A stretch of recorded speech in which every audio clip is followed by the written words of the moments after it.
Nous, en ce qui concerne les jeunes qui sont CGM, c'est les contrats jeunes majeurs. Voilà, les Oui, contrats jeunes majeurs, oui. exactement.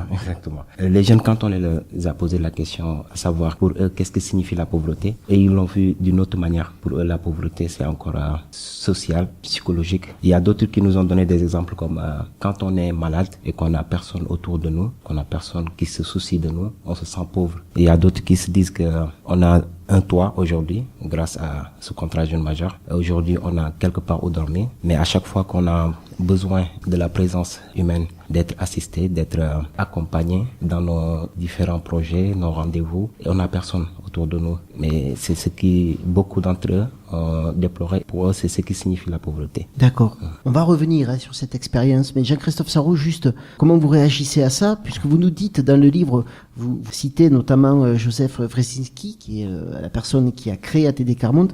Vous le citez lorsqu'il dit « La misère paralyse les facultés intellectuelles de l'homme, elle rétrécit sa vision de la société ». Alors, vous réfutez l'existence d'une culture propre aux pauvres, mais en revanche, la pauvreté fait que tout devient compliqué et inaccessible. Oui, puis ce que dit Benjamin, c'est très fort, ce que les jeunes ont dit, que être pauvre, c'est être tout seul dans ses projets, et donc ça, c'est insupportable aussi, parce que les gens qui sont dans la précarité, ils sont pas différents de nous, ils ont des envies, des projets, sauf la seule différence, c'est qu'ils se heurtent à des murs en permanence, qui s'appellent des discriminations, dans le domaine du logement, du travail, de l'école, de la santé. Et pour revenir à ce que vous disiez, l'image qu'on pourrait donner aussi, c'est que quand on vit dans la pauvreté, on vit dans un comme dans un tunnel. On ne voit que ce qui vient vers nous, c'est-à-dire il faut faire face au quotidien. Et là, on est assez performant parce que moi, je vous donne 5 € pour faire un dîner pour, je sais pas, 4 ou 5 personnes. Je vous défie de réussir aussi bien que des personnes que je connais très bien qui sont expertes dans la gestion de budget, malgré tout ce qu'on dit sur le fait que les gens sont pauvres parce qu'ils savent pas gérer leurs sous. Mais ça, en fait, cette gestion du quotidien procure une telle angoisse et occupe tellement d'énergie qu'on n'arrive pas à se projeter plus loin. Et puis même, on se croit incapable de réussir autre chose que bien faire à manger avec 5 € peut-être. Et ça, c'est aussi quelque chose qui est insupportable.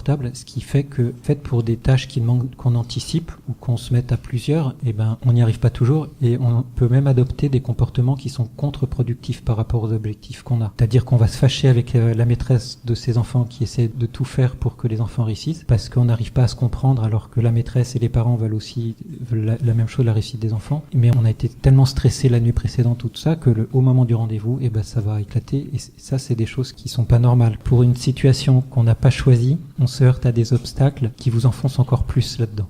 Un peu comme une double peine. Il y a cette phrase dans le livre qui reprend ce que vous dites, c'est être pauvre, c'est comme être privé de sommeil. Parce qu'effectivement, on se rend compte que tout ce qui leur tombe sur la tête, c'est à tous les niveaux, quoi. Ils sont incapables d'élever leurs enfants, ils se désintéressent de l'école, ne sont pas citoyens, ils ne participent pas à la vie en société, ils s'intéressent à la politique, ils votent mal, ils polluent, tout leur tombe sur la tête, quoi, à tous les niveaux. Il faut mettre des guillemets à chaque fois dans tout ce que vous dites.